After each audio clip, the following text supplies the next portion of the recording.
नमस्कार, जनसेतु न्यूज देख रहे हैं आप। मैं हूं अंजलि, आपके साथ जनसेतु सुपरफास्ट में हम देखेंगे आज की तमाम बड़ी और खास खबरें। तो चलिए शुरुआत करते हैं। मध्य प्रदेश के धार भोजशाला विवाद पर इंदौर हाईकोर्ट ने एक बड़ा फैसला देते हुए धार भोजशाला को मंदिर करार दे दिया।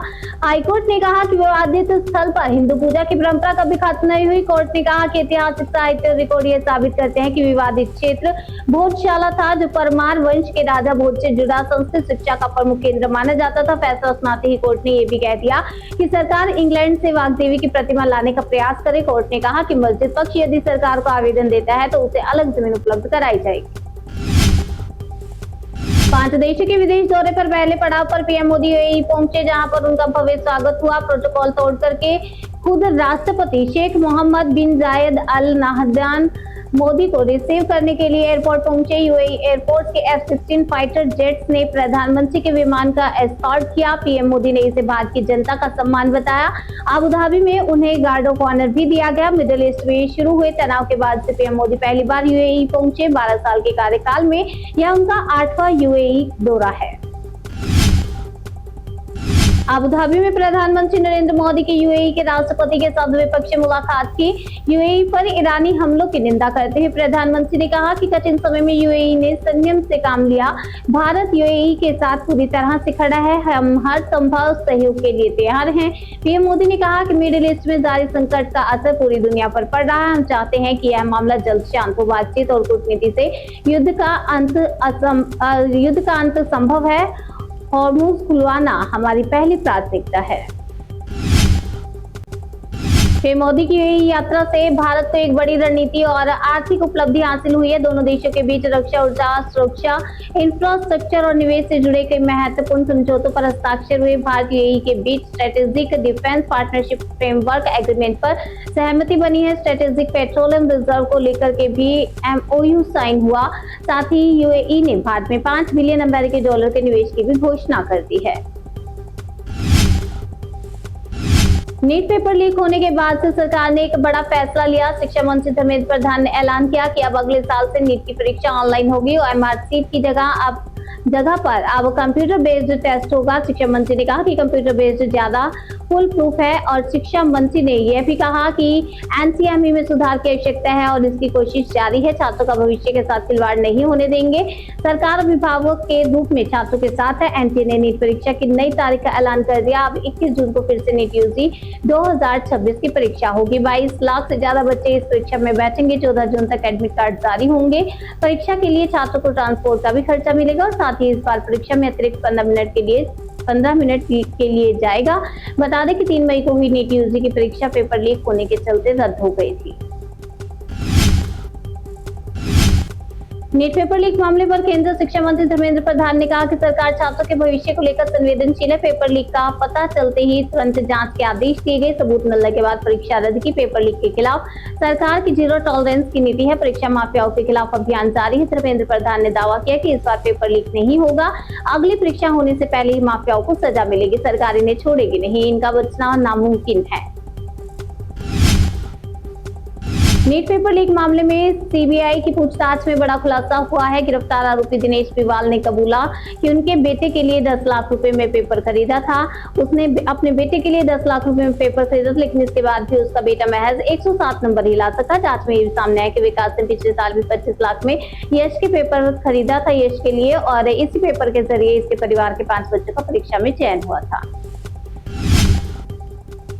पीएम मोदी के ईंधन बचाने की अपील के बीच पेट्रोल और डीजल के दाम 3 रुपए प्रति लीटर बढ़ चुके हैं। दिल्ली में पेट्रोल 94 रुपए 70 पैसे की जगह पर 97 रुपए 70 पैसे लीटर में मिलेगा, जबकि डीजल की कीमत 87 रुपए 67 पैसे से बढ़कर 90 रुपए 67 पैसे प्रति लीटर हो गई है। CNG के दाम भी प्रति 2 किलो बढ़ गए हैं। इस बढ़ोतरी के मुख्य वजह अंतर्राष्ट्रीय बाजार में कच्चे तेल की कीमतों में उतार चढ़ाव है।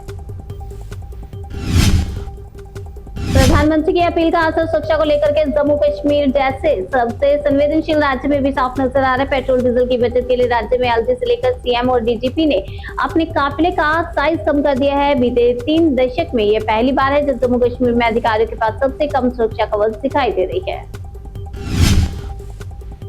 दिल्ली मेट्रो रेल कॉर्पोरेशन ने एकीकृत हाइड्रोजन संचालित शटल बस सेवा शुरू कर दी है। बस पेट्रोल डीजल से नहीं बल्कि हाइड्रोजन से चलती है। दिल्ली में सेंट्रल विस्ता इलाके में यह सेवा शुरू हुई। इस पहल के तहत इंडियन ऑयल कॉर्पोरेशन लिमिटेड से डीएमआरसी को 2 अत्याधुनिक हाइड्रोजन ईंधन वाली बसें मिली हैं। ऑफिस के व्यस्त समय के दौरान यह बस सुबह 8:30 बजे से 4 घंटे तक और दोपहर 3:30 बजे से 3 घंटे तक चलेगी।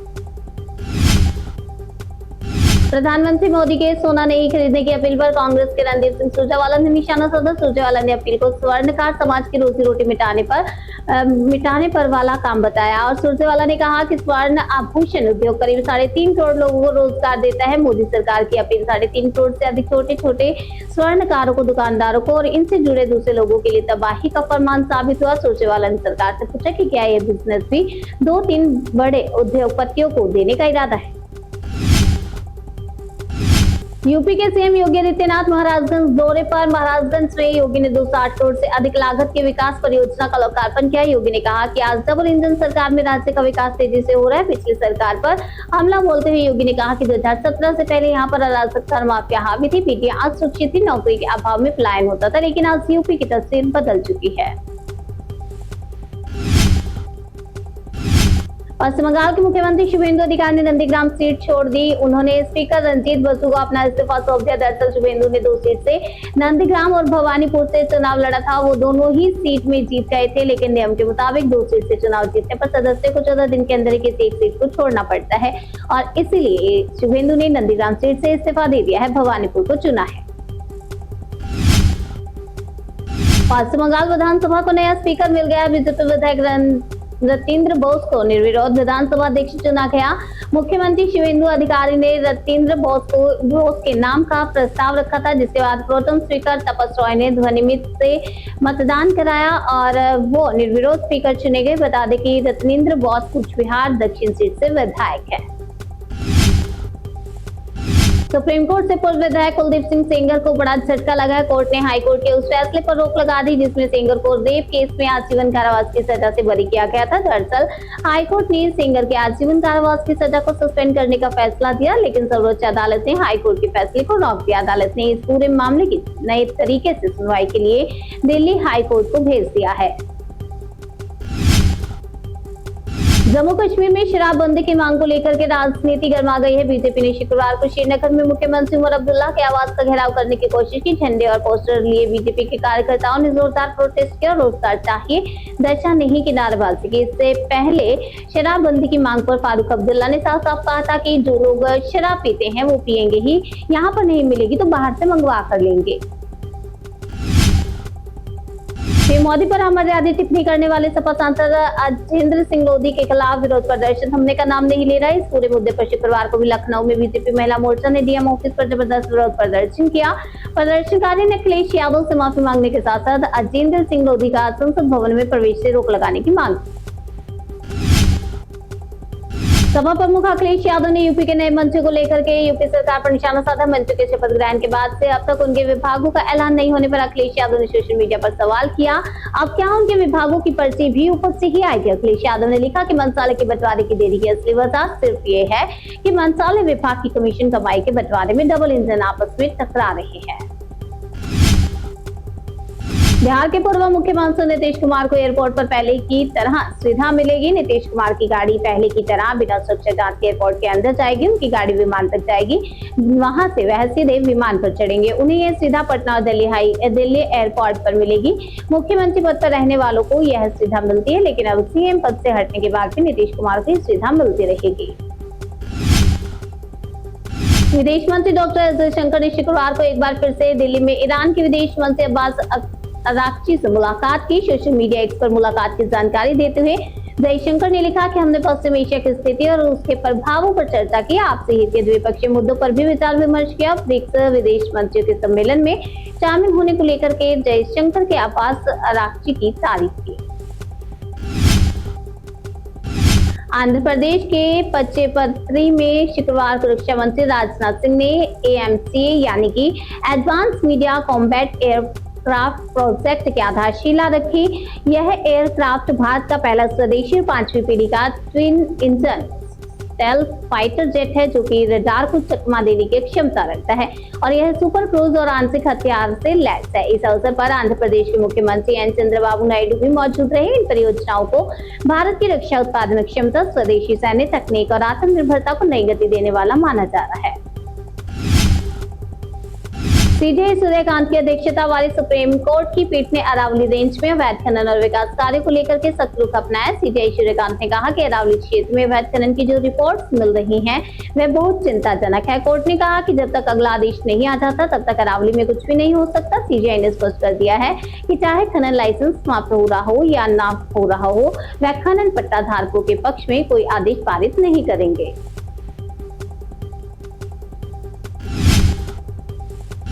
देहरादून के सेलाखू इंडस्ट्रियल एरिया में एजेक्शन फैक्ट्री में कर्मचारी वेतन और भत्तों को लेकर उग्र प्रदर्शन करते हुए नजर आए। भारी संख्या में कर्मचारियों ने फैक्ट्री गेट के बाहर नारेबाजी करने की स्थिति तनावपूर्ण की। अचानक हुए इस उग्र प्रदर्शन की खबर लगते ही प्रशासन अलर्ट मोड पर आकर मौके पर भारी पुलिस बल तैनात कर दिया गया। कुछ मांगे माने जाने के बावजूद कर्मचारी आंदोलन पर डटे हैं। कर्मचारियों ने चेतावनी दी है कि यदि अपनी मांगों पर जल्द समाधान नहीं होता तो आंदोलन और तेज किया जाएगा। राजस्थान के करौली में जिला अस्पताल के ऑक्सीजन प्लांट में आग लगने से हड़कंप मच गया। आग की लपटें दूर दूर तक फैल गई। मरीजों में अफरा तफरी मच गई। दमकल कर्मियों ने बड़ी मुश्किल से आग पर काबू पाया। एहतियात के तौर पर मरीजों को सुरक्षित जगहों पर शिफ्ट किया गया। फिलहाल स्थिति नियंत्रण में है। आग लगने के कारणों की जांच की जा रही है। हादसे में किसी के हताहत होने की खबर नहीं है।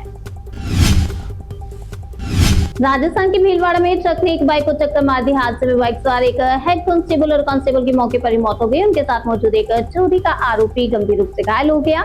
इलाज के दौरान उसने भी दम तोड़ दिया और हादसा शुक्रवार सुबह नेशनल हाईवे 48 पर मंडल चौराहे के पास हुआ। दोनों कांस्टेबल भीलवाड़ा में पोस्टेड थे। पुलिस अधिकारी के अनुसार बड़ी गाड़ी नहीं होने के कारण वो बाइक पर आरोपी को लेकर जा रहे थे। जनसेतु सुपरफास्ट में आज के लिए फिलहाल इतना ही। तब तक के लिए बने रहिए हमारे साथ। तो देखते हैं जनसेतु न्यूज, जन से सरोकार।